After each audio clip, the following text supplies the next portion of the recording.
அனைவருக்கும் வணக்கம். இன்னைக்கான ஜோதிட தகவல்ல நாம என்ன தகவலை பார்க்க போறோம் அப்படின்னு பாத்தீங்கன்னா, மார்ச் மாதம் 18ஆம் நாள் அமாவாசையானது வருதுங்க. இந்த அமாவாசை பாத்தீங்கன்னா பங்குனி 4ஆம் நாள் அன்று வருகிறது. இந்த அமாவாசைக்கு பிறகு ஒவ்வொரு ராசி நேயர்களுக்கும் ஏற்படக்கூடிய அற்புதமான விளைவுகள், அற்புதமான மாற்றங்கள், அற்புதமான நன்மைகள் என்னென்ன அப்படிங்கிறத நாம இந்த வீடியோ மூலம் பார்க்கலாம். அமாவாசைக்கு பிறகு ஒவ்வொரு ராசினியர்களுக்கும் எதிர்பார்க்காத வகையில நிறைய திருப்பங்கள் காத்திருக்கு அப்படின்னு நம்ம சொல்லலாங்க. அந்த வகையில உங்களுடைய ராசிக்கு என்ன மாதிரியான மாற்றங்கள் நடந்திருக்கு, என்ன மாதிரியான திருப்பங்கள் காத்திருக்கு அப்படிங்கிறத நாம பார்க்கலாம். சோ அந்த வகையில இன்னைக்கு எந்த ராசி நேயர்களுக்கு பார்க்க போறேன்னு பாத்தீங்கன்னா, கடகம் ராசி நேயர்களுக்கு இந்த அமாவாசைக்கு பிறகு ஏற்படக்கூடிய மாற்றங்களை நாம தெரிந்து கொள்ளலாம்.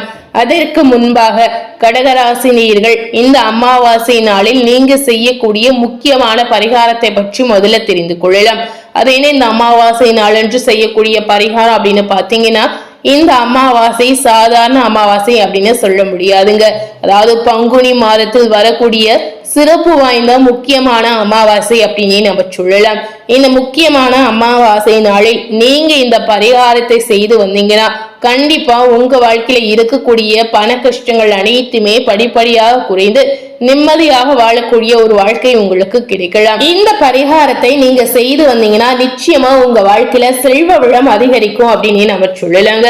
சோ இந்த பரிகாரத்தை எப்படி செய்யலாம் அப்படிங்கறத வாங்க பார்க்கலாம். பொதுவாகவே அமாவாசை அப்படின்னு சொல்லும் போது இந்த நாள் முன்னோர் வழிபாட்டிற்கு உகந்த நாள் அப்படின்னு நம்ம சொல்லலாங்க.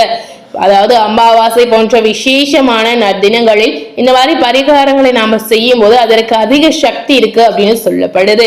இதனாலதான் இந்த அமாவாசை தினங்களில் நாம செய்யக்கூடிய எந்த ஒரு வழிபாடாக இருந்தாலும் சரி, எந்த ஒரு பரிகாரமாக இருந்தாலும் சரிங்க, அதற்கு அதிக அளவில் பலன் கிடைப்பதாக சொல்லப்படுது. இப்படிப்பட்ட பிரபஞ்சத்தோட பேராற்றல் நிறைந்த இந்த அற்புதமான அமாவாசை நாட்களில் பல விஷயங்களுக்காக பலவிதமான பரிகாரங்களை செய்தாலும் பாத்தீங்கன்னா, அதிலும் மிகவும் குறிப்பிடத்தக்க ஒரு பரிகாரமாக திகழ்வது செல்வ வள பரிகாரம் அப்படின்னு சொல்லலாங்க. இந்த செல்வ வள அதிகரிப்பதற்காக நாம செய்யக்கூடிய இந்த பரிகாரத்திற்கு அதிக சக்தி இருக்கு அப்படின்னு சொல்லப்படுது. செல்வ வள பெருக வேண்டும் அப்படின்னு நினைக்கக்கூடிய நபர்கள் பங்குனி அமாவாசை நாளில் அதற்கு முக்கியமா நீங்க தெரிந்து கொள்ள விஷயம், மகாலட்சுமி தாயாருடைய அருள் இந்த பரிகாரத்திற்கு ரொம்ப ரொம்ப முக்கியம் அப்படின்னே சொல்லலாங்க. அதாவது கண்டிப்பான முறையில் மகாலட்சுமி தாயாரின் அருள் அவசியம் அப்படின்னே சொல்லப்படுது. மகாலட்சுமி தாயார் என்பவர் சந்திர பகவானின் சகோதரியாக சொல்லப்படுது. சந்திர பகவானுக்குரிய நாட்களில் நாம மகாலட்சுமி தாயாரை வழிபாடு செய்வது ரொம்ப ரொம்ப முக்கியங்க. அதனாலதான் பாத்தீங்கன்னா பல ஆலயங்களில் அமாவாசை நாட்களில் மகாலட்சுமிக்கு சிறப்பு வழிபாடு செய்யறாங்க. அதுவும் பாத்தீங்கன்னா பங்குனி மாதத்தில் வரக்கூடிய அமாவாசை தினத்தில் மகாலட்சுமிக்கு பூஜை செய்யப்படுவது ரொம்ப ரொம்ப முக்கியம். வட மாநிலத்தை சேர்ந்தவர்கள் பாத்தீங்கன்னா ஒவ்வொரு அமாவாசையிலுமே பாத்தீங்கன்னா மகாலட்சுமி வழிபாடு செய்வார்களாம். அதனாலதான் அவர்கள் இன்றையாலுமே செல்வ செழிப்புடன் வாழ்வதாக சொல்லப்படுது. அப்படிப்பட்ட அமாவாசையில் சிறப்பு மிகுந்த அமாவாசையாக பங்குனி அமாவாசையை சொல்லலாம். இந்த தினத்தில் பாத்தீங்கன்னா மகாலட்சுமி தாயாரை நாம வழிபாடு செய்வதன் மூலம் நமக்கு பலவிதமான நன்மைகள் உண்டாகும். இப்படிப்பட்ட மகாலட்சுமி தாயாரின் அருளை பெறுவதற்கு மகாலட்சுமி தாயாருக்கு பிடித்தமான பொருட்களை நம்ம ஒன்று சேர வைத்து வழிபாடு செய்து இந்த பரிகாரத்தை செய்து வந்தோம் அப்படின்னு பாத்தீங்கன்னா மகாலட்சுமியுடைய அருள் பரிபூரணமா நமக்கு கிடைப்பதாக சொல்லப்படுது. மகாலட்சுமிக்கு பிடித்தமான பொருள் அப்படின்னு பார்க்கும் பொழுது அது வாசனை பொருட்களாக மட்டுமே இருக்கும் அப்படின்னு சொல்லாங்க. எந்த இடத்தில் வாசனை நிறைந்து இருக்கிறதோ அந்த இடத்தில் மகாலட்சுமி தாயாருடைய அருள் முழுமையாக கிடைக்கும் அப்படின்னே சொல்லலாம். அது என்ன வாசனை பொருள் அப்படின்னு பாத்தீங்கன்னா ஏலக்காய், கிராம்பு, பச்சை கற்பூரம், இந்த 3 பொருட்களும் மகாலட்சுமி தாயாருக்கு பிடித்தமான பொருள் அப்படின்னு சொல்லலாம். இந்த 3 பொருட்களையுமே வைத்து இந்த பரிகாரத்தை நாம முழுமையாக செய்யலாங்க. இந்த 3 பொருட்களும் எந்த இடத்தில் இருக்கிறதோ அந்த இடத்தில் மகாலட்சுமியுடைய அருள் பரிபூரணமா கிடைப்பதாக ஐதீகமாகவே சொல்லப்படுது. அதுல பாத்தீங்கன்னா இந்த பங்குனி மாத அமாவாசை தினத்தில் இந்த 3 பொருட்களையும் உங்க வீட்டில் இருக்கக்கூடிய பூஜை அறையில மகாலட்சுமி தாயாருடைய படத்திற்கு முன்பாக நீங்க வைக்கணும். பச்சை கருப்புரம் சிறிது துண்டு எடுத்துக்கொள்ளலாம். ஒரே ஒரு கிராம்பை எடுத்துக்கொள்ளலாம். அது போலவே ஒரே ஒரு ஏலக்காய் எடுத்துக்கொள்ளலாம். இந்த மூன்றையும் மகாலட்சுமி தாயாருடைய படத்திற்கு முன்பாக ஒரு கிண்ணத்திலோ அல்லது அகல் விளக்கிலோ நீங்க போட்டு வைக்கலாங்க. எந்த ஒரு துணியிலும் நீங்க கட்டி வைக்கவே கூடாது. அன்று முழுவதும் அப்படியே இந்த மகாலட்சுமி தாயார் படத்திற்கு முன்பாக இந்த பொருள் கண்டிப்பாக இருக்கணும். அமாவாசையுடைய மறுநாள் பாத்தீங்கன்னா இந்த பொருளை எடுத்து நீங்க பணம் வைக்கக்கூடிய இடத்தில் நீங்க வைக்கலாம். பர்சில் வைக்கலாம், பீரோவில் வைக்கலாம். எந்த இடத்தில் நீங்க பணம் வைக்கிறீங்களோ அந்த இடத்தில் கண்டிப்பாக நீங்க வைக்கலாம். இந்த பரிகாரம் செய்த பிறகு இந்த மூன்று பொருளையும் என்ன பண்ணணும் அப்படின்னு பாத்தீங்கன்னா பச்சை கற்பூரம் காற்றில் கரைந்துவிடும். ஏலக்காய் மற்றும் கிராம்பு பாத்தீங்கன்னா அடுத்து வரக்கூடிய அமாவாசை தினத்தில் நீங்க சாம்பிராணி தூபம் போடும்போது அதுல போட்டு நீங்க காட்டிவிடலாம்.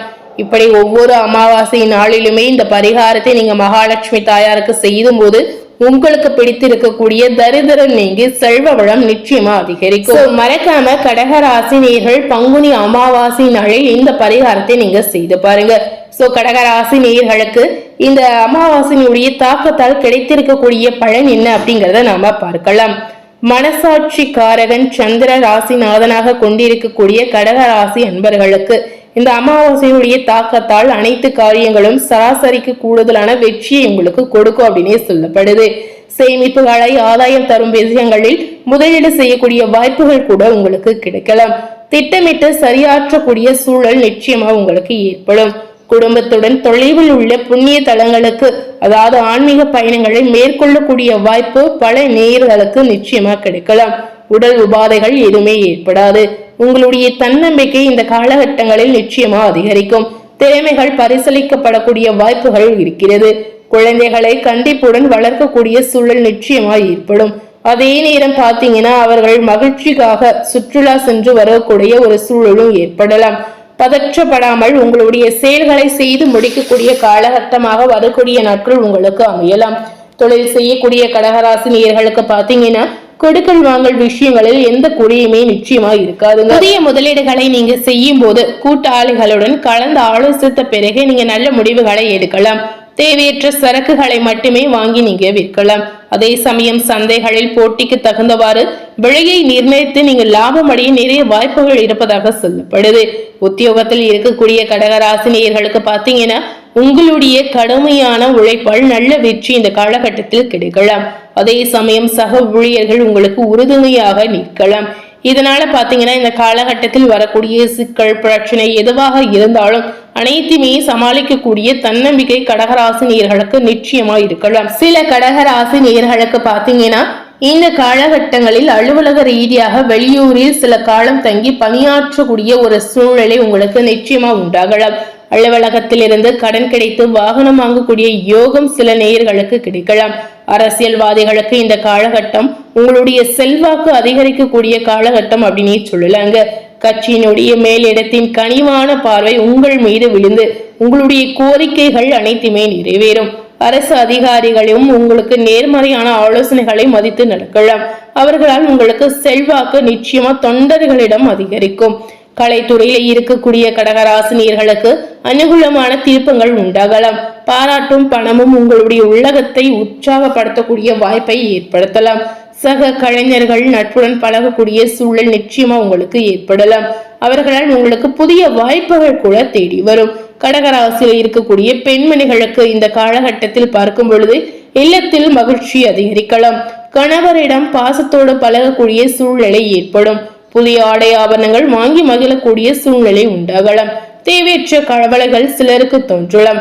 மனதை கட்டுப்படுத்த இந்த மாதிரி சமயத்துல நீங்க யோகா, தியானம், பயிற்சி இந்த மாதிரி முறைகளை நிச்சயமா மேற்கொள்ளலாம். மாணவ மணிகளுக்கு இந்த அமாவாசைக்கு பிறகு பார்க்கும் பொழுது வீண் வாக்குவாதங்களில் ஈடுபடுவதை நீங்க நிச்சயமா தவிர்க்கணும். பழைய தவறுகளை திரித்து கொண்டு புத்துணர்ச்சியுடன் பாடங்களை படிப்பது மாணவர்களுக்கு மிகுந்த நல்லதாக இருக்கலாங்க. கடகராசினியர்கள் இந்த காலகட்டத்துல என்ன மாதிரி பரிகாரங்களை செய்யலாம் அப்படின்னு பாத்தீங்கன்னா, தினமும் உங்க வீட்டில் அருகில் இருக்கக்கூடிய அம்மன் ஆலயத்திற்கு சென்று வேப்பிலையை அர்ப்பணித்து வழிபாட்டு வந்தீங்கன்னா பொருளாதார தேக்க நிலை இதனால மாறுவதாக சொல்லப்படுது. முடிந்த அளவுக்கு அமாவாசைக்கு பிறகு இந்த மாதிரி பரிகாரங்களையும் நிச்சயமா நீங்க மேற்கொள்ளலாம். இன்னைக்கு நம்ம சேனல்ல கடகராசி நேயர்களுக்கு அமாவாசைக்கு பிறகு ஏற்படக்கூடிய அற்புதமான பலன் என்ன அப்படிங்கிறதையும் நம்ம பார்த்திருப்போம். அது போலவே செல்வ வளம் அதிகரிப்பதற்கு என்ன மாதிரியான பரிகாரங்களை இந்த அமாவாசை நாளில் நம்ம மேற்கொள்ளலாம் அப்படிங்கறதையும் நாம நிச்சயமா தெரிந்திருப்போம். ஸோ இந்த வீடியோவை நீங்க பார்த்து பயனடைந்த மாதிரி உங்க ஃப்ரெண்ட்ஸ் அண்ட் ஃபேமிலி பார்த்து பயனடைன்னு நினைச்சீங்கன்னா இந்த வீடியோவை உங்க ஃப்ரெண்ட்ஸ் அண்ட் ஃபேமிலிக்கு லைக் பண்ணி ஷேர் பண்ணுங்க. மேலும் இது போல ஒரு புதிய தகவலை தெரிந்து கொள்ளணும் அப்படின்னு நினைத்தீங்கன்னா மறக்காம நம்ம சேனலை சப்ஸ்கிரைப் பண்ணி அது போலவே பக்கத்துல இருக்கக்கூடிய பெல் பட்டனையும் மறக்காம பிரஸ் பண்ணிடுங்க. நீங்க சப்ஸ்கிரைப் பண்ணா மட்டுமே நம்ம சேனல்ல போடக்கூடிய எல்லா நியூ அப்டேட்டான வீடியோஸும் நீங்க உடனுக்குடன் பார்த்து தெரிந்து கொள்ளலாம். ஸோ மறக்காம சப்ஸ்கிரைப் பண்ணி பெல் பட்டனை பிரஸ் பண்ணிடுங்க. தேங்க்யூ.